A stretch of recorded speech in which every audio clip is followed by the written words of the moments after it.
Bienvenue à cette présentation sur l'asynchronisme et l'event loop en JavaScript.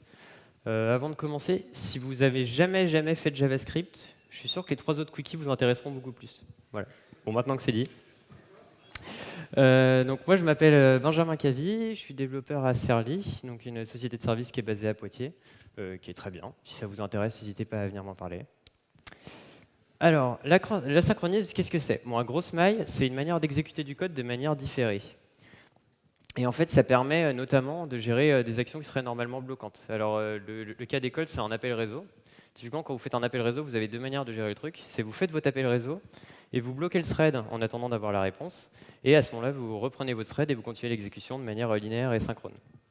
Et la deuxième chose, c'est vous passez à votre fonction qui fait l'appel réseau un bout de code, donc un callback à exécuter quand on aura récupéré le résultat de notre appel. Et ce callback-là, il sera exécuté à ce moment-là. Et pendant le temps où on attend la réponse de l'appel réseau, on peut exécuter du coup d'autres codes. Et ça, c'est un pattern qui est particulièrement utile quand on n'a qu'un seul thread, comme c'est le cas en JavaScript, enfin dans le runtime de JavaScript en tout cas, puisque en JavaScript, le thread dans lequel votre code est exécuté, c'est aussi le thread qui gère le rendu de votre page. Donc si vous bloquez le thread, vous n'aurez plus de rendu, plus d'interaction utilisateur possible, votre site va être un peu planté, dégueulasse, les gens ne vont pas aimer, ils vont s'en aller, etc. Donc, pour essayer de comprendre comment est-ce que l'asynchronisme, qui est un truc central en JavaScript, fonctionne, on va essayer de détailler un peu comment ça se passe donc, dans le runtime de l'exécution de votre code JavaScript. Donc, il y a un premier élément qui est assez important, je ne sais pas si vous voyez mon pointeur, je pense que oui, c'est la stack. Donc là, c'est le rectangle orange qui est à droite, là. Et en fait, donc la stack, ça va être l'endroit qui contient le code qui est en train d'être exécuté, en fait. Donc là, je vais dérouler, je vais faire que principalement des exécutions de pseudocode pendant cette présentation, simplement parce que c'est plus simple de détailler ce qui se passe de cette manière-là. Et je vous promets, ça fait la même chose dans Chrome. Donc là, je vais exécuter le code qui est à gauche. Donc dans la stack, le premier truc qui apparaît, c'est une fonction main. Il faut imaginer qu'à chaque fois, tout ce qui est dans ce bloc de code-là, en fait, c'est wrappé dans une espèce de fonction main. C'est juste pour donner de la lisibilité et qu'on puisse différencier ce qui vient de là et ce qui vient d'ailleurs, finalement. Donc là, je définis 3 fonctions, c'est pas hyper intéressant. On va passer directement donc, à notre appel de print square sum, qui est une fonction hyper utile, qui fait la somme de 2 entiers, calcule le carré de cette somme et imprime le résultat. Donc là, j'appelle ma fonction print square sum, qui elle-même va d'abord appeler la fonction sum. Et donc là, vous remarquez, quand on descend de contexte de fonction en contexte de fonction, notre stack se remplit. Et c'est notamment grâce à ça que quand vous avez une erreur qui part, le navigateur est capable de vous dire tu as une fonction dans tel appel, de tel appel, de tel appel, et vous pouvez savoir précisément d'où ça vient. Donc ensuite, on appelle la fonction square, on console.log le résultat, ça apparaît dans la fausse console qui est en dessous. Et donc là, on a fini d'exécuter ce code-là, donc la stack va se vider en fait petit à petit. Et voilà, l'exécution de notre programme est terminée. Alors maintenant, on va regarder ce qui se passe quand on rajoute un peu d'asynchronisme dans tout ça. Donc la manière la plus courante de faire de l'asynchronisme en JavaScript, enfin la plus simple plutôt, c'est d'utiliser la fonction setTimeout. Donc là, je vais lancer l'exécution. La fonction setTimeout, en fait, elle prend en paramètre un callback, donc du code à exécuter plus tard, et un deuxième paramètre qui est la durée minimale qu'on veut avant que ce code s'exécute. Ce n'est pas du tout la durée exacte d'ailleurs, c'est vraiment la durée minimale. Ce code-là, il est garanti de s'exécuter dans au moins 100 millisecondes. Donc là, quand j'exécute ma fonction setTimeout, le callback ici, il ne va pas du tout être exécuté à ce moment-là, puisque c'est asynchrone. Donc je continue, je fais mon console.log de end, hop, et là j'ai fini l'exécution de ce bloc de code-là en fait. Et un peu plus tard, sans doute un peu plus que 100 millisecondes plus tard, je vais avoir mon callback qui va réapparaître dans la stack parce qu'il va être exécuté en fait. Et alors tout ça, ça semble un peu magique. Et pour essayer de comprendre comment ça se passe vraiment, on va rajouter des briques à notre modèle du runtime. Donc voilà. Alors, je vais détailler au fur et à mesure ce que ça fait. Donc là, j'exécute le même code à la différence près que j'ai mis 2 setTimeout. Parce qu'à 2, c'est mieux. Donc là, j'ai mon console.log de start. Donc ça, c'est classique. J'ai mes 2 setTimeout qui vont s'exécuter. Et donc, en fait, là, il y a une brique Browser API qui est une boîte noire. C'est pour ça que j'ai fait un rectangle noir. Et en fait, quand vous appelez setTimeout, ce n'est pas une fonction JavaScript. Elle n'est pas définie dans votre code, ce n'est pas vous qui l'avez codée. En fait, c'est une API qui vous est exposée par le navigateur. Et donc, quand vous appelez la fonction setTimeout, vous filez votre callback et votre temps d'exécution minimale au navigateur, et c'est lui qui va s'occuper vraiment du gros du boulot de l'asynchrone. En gros, c'est le browser qui va s'occuper d'attendre 100 millisecondes et après de faire quelque chose avec ce que vous lui avez donné. Donc là, je finis l'exécution comme précédemment du code qui est ici. Mes 100 millisecondes vont finir de s'écouler tranquillement. Et quand ce sera le cas, les tâches qui étaient, qui étaient gérées dans le browser vont être versées dans un truc qu'on appelle la task queue. Et donc en fait, ils vont être mis les uns après les autres dans le bon ordre. Et on a un autre élément du runtime ici, qui s'appelle l'event loop, et qui est symbolisé par cette petite flèche en forme de cercle ici, dont le rôle, ça va justement être périodiquement et sous certaines conditions, d'aller voir dans la task queue et de dire « Ah, il y a une tâche à exécuter, je vais l'exécuter ». Et donc là, c'est ce qui va se passer. L'event loop va venir exécuter la première tâche qui était dans ma task queue, et la deuxième. Donc voilà un petit peu ce qui se passe sous le capot pour les tâches. Donc si on revient un peu sur ce qu'on a appris sur cette task queue et sur le fonctionnement de l'event loop, donc la task queue, c'est un truc qui est peuplé par le navigateur. Ça prend des tasks qui, en gros, du point de vue développeur, sont des callbacks. Alors c'est principalement des trucs qui viennent de set timeout, set interval, ou des callbacks qu'on donne à des handlers, des click handlers, des onMove center, enfin tout ce que vous voulez. Et les tâches qui sont dans cette task queue, elles vont être exécutées par l'event loop uniquement quand la stack est vide. Et ça, c'est un truc qui est hyper important en JavaScript, c'est que tant que vous avez du code qui s'exécute dans la stack, que ce soit du code de votre script d'origine ou du code d'un callback précédent, l'event loop ne peut pas aller lire quelque queue que ce soit. Donc, elle ne peut pas exécuter d'autres codes asynchrones tant que vous avez du code qui est en train de se lancer. On y reviendra. Et alors, il y a un truc qui est rigolo, du coup, je vais vous montrer une petite démo. C'est que là, de ce qu'on en a vu, donc là j'ai une petite page HTML en gros avec un button. Le button, je lui ajoute un event listener au clic où je fais un console.log de clic. Et ensuite, je fais une boucle for où j'exécute une centaine de fois cette timeout. Donc en gros, je vais mettre 100 tâches dans ma task queue. Et ensuite, pendant que ces tâches sont en train de s'exécuter, je vais aller cliquer sur le bouton. Et donc là, si on garde le modèle que j'ai présenté jusqu'avant, tous les timeouts vont être mis dans la task queue, puis le callback de mon clic va être mis après. Et comme la task queue est en mode FIFO, first in, first out, normalement, mon callback de clic ne devrait pas être appelé avant que toutes mes tâches aient été exécutées. Bon, vous vous doutez bien que si je vous le montre, c'est que ce n'est pas le cas. Donc là, je recharge la page, vous voyez là, j'ai mes tâches. Et si je clique pendant l'exécution de mes tâches, j'ai bien mon callback de clic qui est appelé. Alors, comment se fait-ce ? Parce que là, l'impression que ça donne, s'il n'y a qu'une seule task queue, c'est qu'en fait, le navigateur, il décide arbitrairement de venir mettre au milieu de ma task queue des callbacks plutôt que de les mettre à la fin. Ça semble un petit peu bizarre. Et en fait, la réponse, c'est qu'il peut y avoir plusieurs task queues. Alors là, il n'y a rien qui est spécifié dans la spec. La spec dit juste qu'il peut y en avoir plusieurs, et en gros, c'est à chaque navigateur de se débrouiller. Dans la plupart des navigateurs, c'est le cas, tout simplement parce que ça leur permet de prioriser en fait les tâches. Typiquement, les navigateurs vont considérer qu'une tâche d'interaction utilisateur comme un clic, c'est plus prioritaire qu'une tâche qui vient dans cette timeout, qui est peut-être plus de l'ordre du traitement et qui est moins urgent. Donc voilà pour le fonctionnement de cette task queue. Je vais vous présenter une autre queue qui s'appelle la render queue et qui, elle, donc, du coup, est alimentée à partir des callbacks que vous donnez à la fonction requestAnimationFrame. Donc cette fonction-là, si vous ne connaissez pas, en gros, c'est la fonction que vous devez utiliser pour faire des animations plutôt que set timeout ou set interval. Tout simplement parce qu'elle a des propriétés intéressantes. Elle met ses callbacks dans une render queue. Donc cette render queue, elle est toujours consommée par notre event loop. Elle est consommée juste avant le repaint du navigateur. Et cette consommation et le repaint du navigateur, c'est toujours la même chose. Ils ont lieu que s'il n'y a pas de code qui est en train d'être exécuté dans votre stack. Cette render queue, elle a une propriété supplémentaire qu'on va illustrer juste après. C'est que les éléments qui sont présents quand on commence à exécuter la queue, ils vont tous être exécutés, sans que l'event loop puisse faire autre chose entre-temps. Et enfin, quand le navigateur veut faire un repaint, c'est cette queue-là qui est prioritaire sur les task queues qu'on a vues avant. Donc, petit exemple de code. Là, c'est comme tout à l'heure, je vais mettre plein de set timeout pour remplir ma task queue. Je vais faire un requestAnimationFrame pour mettre un truc dans ma render queue.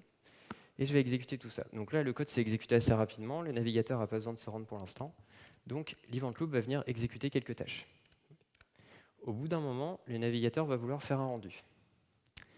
Donc, il va exécuter une dernière tâche et on est obligé d'attendre la fin de la tâche puisque quand on a une tâche en train de s'exécuter, la stack n'est pas vide. Et ensuite, l'event loop va changer de source et va venir consommer une autre render queue.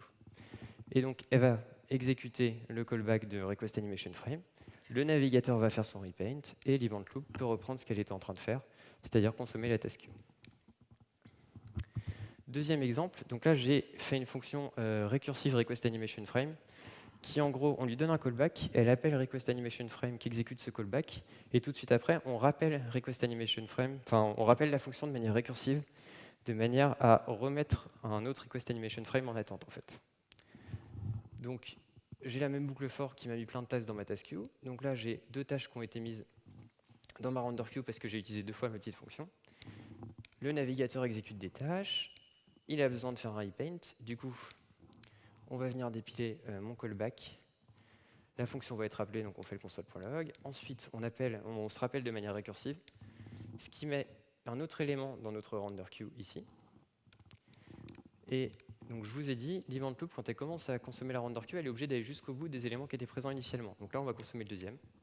C'est exactement la même chose. On a un deuxième truc qui est rajouté dans la render queue. Et là, on arrive à cette grosse barre bleue qui en fait marque la séparation entre les éléments qui étaient présents quand on a commencé à consommer la render queue et ceux qui ont été rajoutés après. Et là, l'event loop ne peut pas consommer ceux qui sont là avant le prochain repaint du navigateur. Alors pour plusieurs raisons, mais principalement parce que ce pattern d'appeler request animation frame de manière récursive, c'est ce qui permet de faire des animations continues entre les repaints. Et si l'event loop consommait tout, on tombera juste dans une boucle infinie en fait, d'appels successifs de request animation frame et on ne repeindrait jamais l'interface. Donc là, l'event loop recommence à consommer la task queue jusqu'au prochain repaint. Ok, je vais vous parler donc d'une troisième queue, donc, qui est celle des microtasks. Donc les microtasks, c'est un truc qui a été introduit plus récemment que les deux autres concepts dans les navigateurs. C'est en fait le besoin s'est fait sentir d'avoir des tâches plus prioritaires que les tâches normales. Et c'est à ce besoin-là que répondent les microtâches. C'est des choses qui sont créées par les promises. Alors, le cas d'école, c'est Fetch, hein, typiquement, je parlais d'appel réseau tout à l'heure, ou les mutation observers. Et la queue des microtasks a une caractéristique assez proche de celle de request animation frame, c'est qu'une fois que la consommation est lancée, son exécution est obligée d'aller jusqu'au bout de tout ce qu'il y a dans la queue, même s'il y a des éléments qui sont rajoutés dans la queue en cours de route. Juste, je vois pas le temps qui me reste sur l'écran, je sais pas si c'est normal. 7 minutes, ok. Large. Donc, là, j'ai un petit bout de code juste pour illustrer le fait que les microtasks soient ultra prioritaires. Donc, en gros, j'ai un setTimeout qui va mettre une tâche dans ma task queue. J'ai un promise.resolve sur lequel je fais un zen pour mettre une microtâche dans la queue des microtâches. Et j'exécute ça. Et donc, évidemment, comme c'est prioritaire, la microtâche va être toujours exécutée avant la tâche. Donc ça, c'était facile. Maintenant, on va prendre un cas un petit peu plus difficile. Donc là, je fais mon promise.resolve, je chaîne une centaine de milliers de microtâches derrière avec des promise.z, ce qui va me mettre beaucoup de choses dans ma microtask queue. Et comme je vous l'ai dit, donc là, l'exécution de ce code-là, on peut supposer que c'est assez rapide, donc le navigateur n'a pas besoin de faire de repaint. Donc l'event loop va commencer à consommer ma microtask queue. Okay, donc on consomme le premier, on le met dans la stack, on l'exécute, ça c'est classique. Le deuxième. Et en fait, ce que je vous disais tout à l'heure, c'est qu'une fois que l'event loop a commencé à consommer ma queue de microtask, elle ne peut plus faire autre chose. Elle ne peut plus consommer la render queue et elle ne peut plus consommer la task queue. C'est surtout pour la render queue que c'est important, parce que ça veut dire que tant que vous aurez des trucs dans votre microtask queue, l'event loop ne peut plus faire autre chose et donc votre interface ne se rendra plus. Et ça, alors qu'on a quand même des callbacks qui sont des trucs relativement light. En fait, là, c'est juste un console.log. Donc là, j'ai fait plein de petites actions asynchrones qui ne font pas grand-chose et pourtant, on a quand même réussi à bloquer le rendu. Donc là, toutes mes microtasks vont être exécutées. Ensuite, là, le navigateur, il s'est écoulé 5-10 secondes, donc il a vraiment envie de se rendre. Donc il va aller consommer la render queue. Il exécute le callback de request animation frame. Il se rend et on peut consommer enfin le truc le moins prioritaire, c'est-à-dire la task queue. Donc, pour résumer un petit peu ce qu'on a vu, on a vu qu'il y avait 3 types de queues. Donc la task queue, qui est le truc entre guillemets de basse priorité. Les éléments de la task queue peuvent être consommés de manière unitaire. En gros, l'event loop, elle consomme une tâche, et après, elle peut aller faire autre chose. Elle peut aller consommer la render queue, consommer la microtask queue, etc. Et il peut y en avoir plusieurs. Il y a la render queue, qui du coup est alimentée surtout par les callbacks de request animation frame. Donc l'exécution, c'est avant le repaint. Alors idéalement, le repaint, il a lieu 60 fois par seconde si votre code n'est pas trop bloquant. La l'event loop, quand elle consomme cette queue, elle exécute tous les événements qui étaient présents initialement, pas ceux qui sont rajoutés en cours de route. Et cette render queue, elle est prioritaire sur la task queue quand le navigateur doit faire un repaint. Et enfin, il y a les micro-task queue, enfin la micro-task queue plutôt. Donc là où on a une consommation de la queue jusqu'à son épuisement complet, y compris les éléments qui sont rajoutés en cours de route. Et elle a la priorité la plus haute, c'est-à-dire que la consommation ne peut pas être interrompue. Donc pour conclure, on a vu qu'il y avait 3 types de queues, que dans tous les cas, une contrainte hyper forte, c'est que ces queues-là, donc le code asynchrone, il ne peut pas être exécuté quand la stack n'est pas vide, donc quand il y a d'autres codes qui sont en train de s'exécuter, que ce soit votre script initial ou alors un callback asynchrone précédent.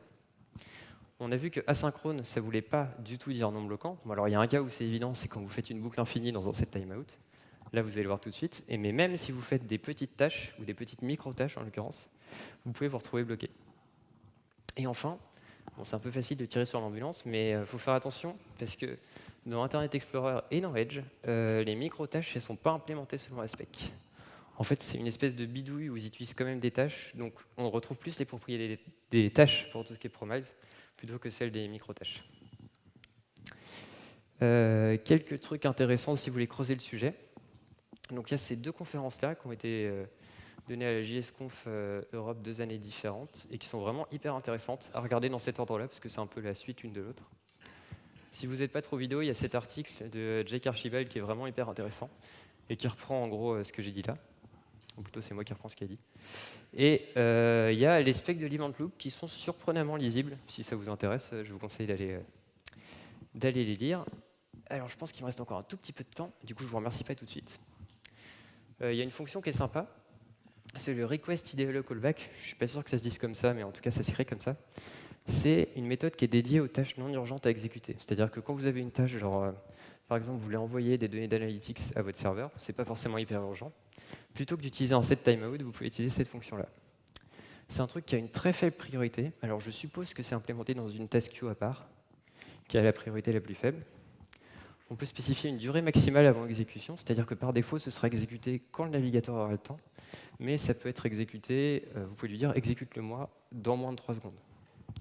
Et il y a un truc qui est vraiment cool, c'est que cette fonction-là, elle reçoit en argument un objet qui a notamment une fonction time remaining qui vous donne en fait le temps dont vous disposez encore pour exécuter votre code, donc vous pouvez l'appeler plusieurs fois dans votre callback, avant que finalement vous dépassiez la plage de temps qui vous a été prévue par le navigateur, donc avant que ça devienne un peu relou en termes d'interface graphique.